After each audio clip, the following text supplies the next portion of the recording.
اور یاد رکھنا اس میدان کے اندر 3 غلطیاں مسلسل ہو رہی ہیں، اور جب تک ہوتی رہیں گی میں اور آپ روتے رہیں گے، اور جب تک یہ 3 غلطیاں نہ چھوڑیں اس وقت تک امت اور ملت کا دھارا سیدھا نہیں ہوگا۔ اگر میں آپ سے گزارش کر لوں کہ آپ کے ذریعے کتنے لوگوں نے توبہ کی ہے اور نمازی بنے ہیں تو اس کا کیا جواب ہوگا؟ بہت سارے مبارک چہرے بیٹھے ہیں ایسے۔ لَن يَهْدِيَ اللَّهُ بِكَ رَجُلًا وَاحِدًا خَيْرٌ لَكَ مِنْ حُمُرِ النَّعَمِ، ایک بندے کی ہدایت اگر آپ کے ہاتھ سے ہو جائے تو یہ سرخ اونٹوں سے بھی زیادہ قیمتی ہے۔ بینگ اے مسلم، مجھے اپنے دین، مجھے اپنے عقائد، مجھے اپنی اس کتاب کی دعوت تبلیغ اس کو دنیا کے کونے کونے تک پہنچانے کے لیے پلاننگ کرنی چاہیے۔ بہت بڑا ایک موقع ہے، اتنی پوٹینشل ہے، خصوصاً آپ سمجھے یہاں پاک و ہند کے لوگ جو آتے ہیں، کتنے لوگ ایسے ہوتے ہیں جو وہاں اپنے ملک میں نماز نہیں پڑھتے، اللہ ان کو اتنی اچھی تربیت یہاں دے دیتے ہیں کہ وہ زندگی کے ہر پہلو کو اتنا خوبصورت بنا لیتے ہیں کہ پچھلے لوگ شک کرنے لگ جاتے ہیں۔ جیسے مشرکین مکہ کا دور تھا نا، تو جب بھی کوئی سیدھے دین پہ آ جاتا تو وہ کہتے یا صبوت، صابی ہو گئے ہو، بے دین ہو گئے ہو۔ تو یہاں بھی اگر کوئی قرآن و حدیث کی بات ماننا شروع کر دے اور 1.5-2 سال کے بعد انڈیا اور پاکستان چلا جائے تو جاتے کہتے ہیں حبوتا وابی ہو گئے ہو، وزن وہی استعمال کرتے ہیں۔ آپ بھی کسی کی ہدایت کا سبب بنیں، کسی کو اچھا میسج کر دیں، کسی کو ای میل کر دیں، واٹس ایپ کی آپ کے پاس سہولت ہے، ٹویٹر کی سہولت ہے، کتنی اپلیکیشنز ہیں اور کیا نہیں آپ کر سکتے۔ دیکھیے ان لوگوں کو، مجھے یاد آ رہا ہے پاکستان کے ایک عالم ہیں عبد القادر روپڑی رحمہ اللہ تعالی، میں اتفاق سے ان کی بات پڑھ رہا تھا کہ جب وہ پاک پتن میں اتفاق سے ان کا درس تھا تو کتنے میل جو ہے پانی کھڑا تھا، سائیکل کندھے پہ اٹھا کے پانی میں چل کے جا کے درس دیا، بھی وعدہ دیا ہوا ہے، اور ہمارے پاس سب کچھ موجود ہے۔ ہم اپنے پڑوسی کو، اپنے رومیٹ کو صرف اس غرض سے، اس نظریے سے دعوت نہیں دیتے، ناراض ہو جائے گا۔ آپ کو کیوں نہیں یقین کہ جب میں اللہ کے لیے بات کروں گا تو پھر اللہ اس کے دل میں بھی ضرور پیدا کرے گا۔ آپ ہمیشہ اس وقت یہ بزدلی دکھاتے ہیں جب آپ سوچتے ہیں کہ میں کہوں گا تو یہ مانے گا کہ نہیں مانے گا۔ اگر آپ اس کو یوں کہیں کہ میں کہنا اس لیے چاہتا ہوں میرا رب راضی ہو، پھر میرا رب آپ کی زبان میں تاثیر ڈالے گا اور آپ دیکھیں گے کہ اس کے چند دنوں کے اندر اعمال اتنے خوبصورت ہوں گے کہ آپ کے زبان سے دعائیں نکلیں گے۔ اور یاد رکھنا اس میدان کے اندر 3 غلطیاں مسلسل ہو رہی ہیں، اور جب تک ہوتی رہیں گی میں اور آپ روتے رہیں گے، اور جب تک یہ 3 غلطیاں نہ چھوڑیں اس وقت تک امت اور ملت کا دھارا سیدھا نہیں ہوگا۔ سب سے پہلی بات، بلغ ما انزل الیک من ربک، جب تک ہم نے قرآن و حدیث کی دعوت خالص نہ دی اس وقت تک روتے رہیں گے۔ جب آمیزش کرتے ہیں یہ بھی لے لو اور یہ بھی لے لو، قرآن نے حکم یہ دیا ہے بلغ ما انزل الیک من ربک، آپ کی ذمہ داری پہنچانا ہے صرف وہ بات جو اللہ نے نازل کی۔ بہت سارے نوجوان منچلے ہوتے ہیں اور کہہ رہے ہوں گے کہ اچھا ہم برائی کا رد بھی نہ کریں، تو برائی کا رد کرنے کے لیے 2-2 4-4 گھنٹے اگر انسان جو ہے وہ ڈیبیٹ کر رہا ہے اور ساتھ یہ ہے صرف گفتگو اس بات پہ ہو رہی ہے کہ آپ غلط ہیں اور آپ غلط ہیں اور آپ غلط ہیں، آپ کا کام ہے قرآن اور اس کے اللہ کے رسول کے فرمان کو پہنچانا۔ دوسری بات، قرآن و حدیث کی دعوت کے ساتھ جب تک آپ کا مطمع نظر یہ نہیں ہے اللہ میرے اس عمل کو قبول فرما لے اور تو راضی ہو جا، یہ عمل بھی بابرکت نہیں ہوگا، یہ عمل بابرکت نہیں ہوگا۔ آپ یہ کیوں چاہتے ہیں کہ میں یہ کام کر رہا ہوں تو میں نے منوا کے رہنا؟ آپ کی ذمہ داری نہیں ہے، آپ کی ذمہ داری یہ ہے میرے مالک تجھے راضی کرنا ہے، تو راضی ہو جا اور میرے اس عمل کو باعث برکت بنا دے۔ اور تیسرا کام، اخلاق، نرمی، احترام، جب تک یہ 3 چیزیں نہیں آئیں گی اس وقت تک آپ کی یہ دعوت بھی کامیاب نہیں ہوگی۔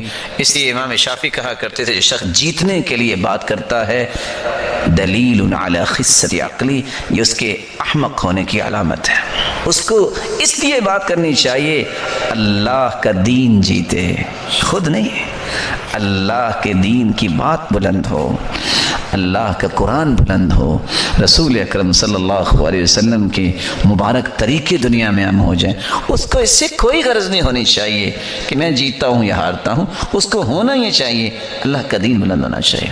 اور یہی وجہ ہے کہ آج میدان عمل میں دین کے نام سے اتنے فسادات ہیں کہ آپ اور میں ان کو گن نہیں سکتے، اور جہاں بھی آپ ٹھنڈے دماغ سے بیٹھ کے سوچیں گے اس میں غلطی میری اور آپ کی نکلے گی کہ ہم نے اس طریقے کو اختیار نہیں کیا جس طریقے کے مطابق اللہ کے رسول نے اس کام کو کیا۔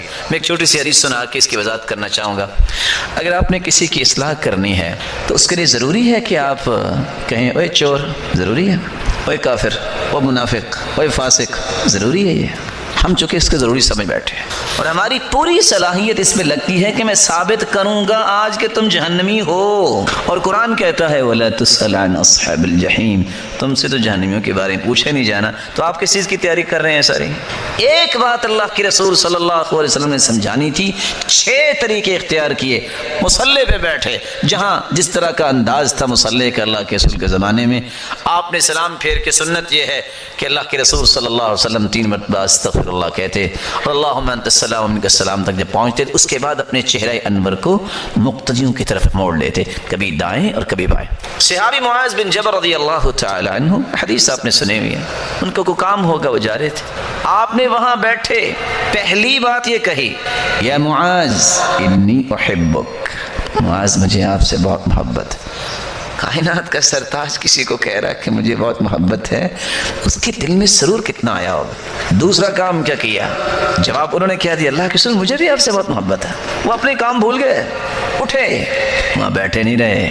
آج ہیز ایکسیلنس کے درجے پہ جانے والے لوگ بہت سارے دعوت میں ناکام ہو جاتے ہیں کہ لوگ آئیں، ہم کیوں جائیں؟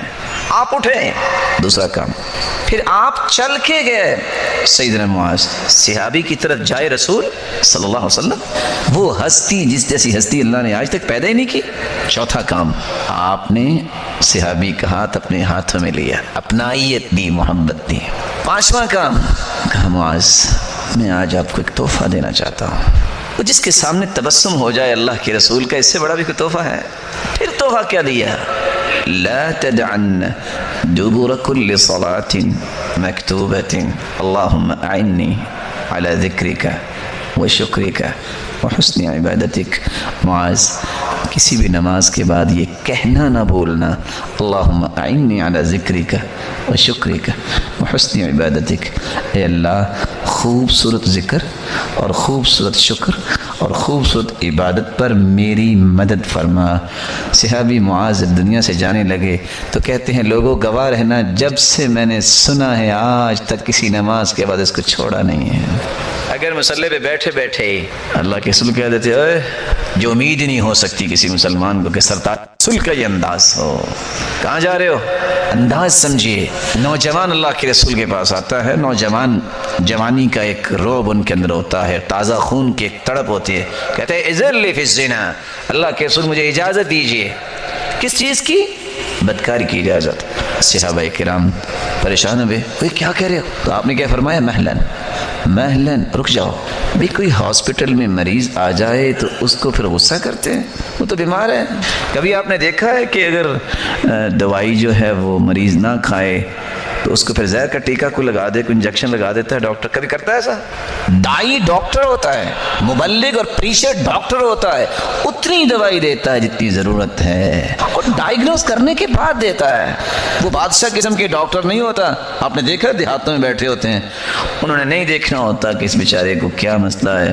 ایمپیکلاکس پیٹ درد کے لیے بھی اور سر درد کے لیے بھی ایمپیکلاکس، ایک نام یاد ہے ان کو، یا جو ہے وہ 10 سے 12 گولیاں رنگ برنگی ڈالیں گے، اور ذہن میں کیا ہوتا ہے کوئی تو اثر کرے گی نا، تو آپ کو پتہ ہی جیسا پھر اثر ہوتا ہے۔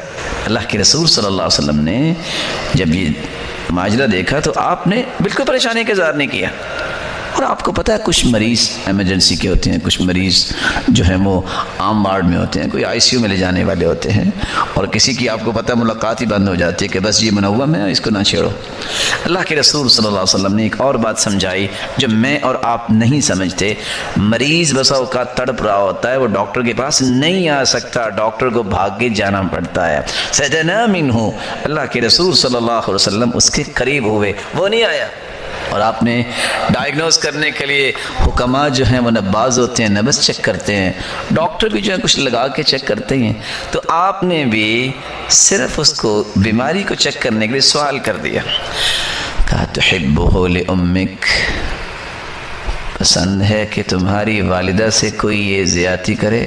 جوان تھا نا، کہتا لا واللہ، نہیں اللہ کی قسم، کہا وَلَلنَّاسُ يُحِبُّونَ لِأُمَّهَاتِهِمْ، لوگ بھی پسند نہیں کرتے کہ ان کی والدہ سے زیادتی ہو، کوئی کسی کی ماں ہوگی یا ماں بننے والی ہوگی۔ أَتُحِبُّهُ لِبِنْتِكَ، میں پسند ہے تمہاری بیٹی کے ساتھ کوئی زیادتی کرے؟ لا واللہ، نہیں اللہ کی قسم، قال وَلَلنَّاسُ يُحِبُّونَ لِبَنَاتِهِمْ، لوگوں کی بھی عزتیں ہیں۔ أَتُحِبُّهُ لِأُخْتِكَ أَتُحِبُّهُ لِخَالَتِكَ أَتُحِبُّهُ لِعَمَّتِكَ، تمہاری بہن، تمہاری خالہ، تمہاری پھپھو، کیا پسند کرتے ہو کہ کوئی اس سے زیادتی کرے؟ لا واللہ، سب سوالوں کا جواب ایک تھا۔ یہی وہ ڈائگنوز کرنے کا انداز تھا، ساتھ ہی سوالوں کے جواب تو نہیں دے سکا اور جھک گیا سر۔ آپ نے اسی سر پہ ہاتھ رکھا۔ اب دیکھیے گا کہ انجیکشن لگایا ہے کہ کیپسول دی ہے کہ کیلپول دی ہے، آپ نے 3 ٹیبلٹ اس کو دی ہیں، بڑی چھوٹی سی ٹیبلٹ، اور وہ کیا ہے؟ اللہم اغفر ذنبہ، اللہ اس کے گناہوں کو معاف کر دے، اللہم طہر قلبہ، اللہ اس کے دل کو پاک کر دے، اللہم حصن فرجہ، اے اللہ اس کو پاک دامن بنا دے۔ مسند احمد کی روایت ہے، فَلَمْ يَلْتَفِتْ بَعْدَ ذَلِكَ إِلَى شَيْءٍ، پوری زندگی پھر اس نوجوان نے کسی کی طرف آنکھ نہیں اٹھائی۔ اور اگر آتے ہی پاک و ہند کے گبرو جوان جو لوگ ہیں زیادہ کھا کے ماشاءاللہ سمجھتے ہیں کہ لو ہم اپنے مکے سے بھی بنوا سکتے ہیں، اگر اللہ کے سو بھی ایک لگاتے، سمجھ جانا تھا نا ویسے اس نے۔ انداز غلط ہے جس نے معاشرے کے اندر اتنی بے رخی اور دشمنی پیدا کر دی ہے کہ اپنے ہاتھوں کو آج کاٹ رہا ہے مسلمان۔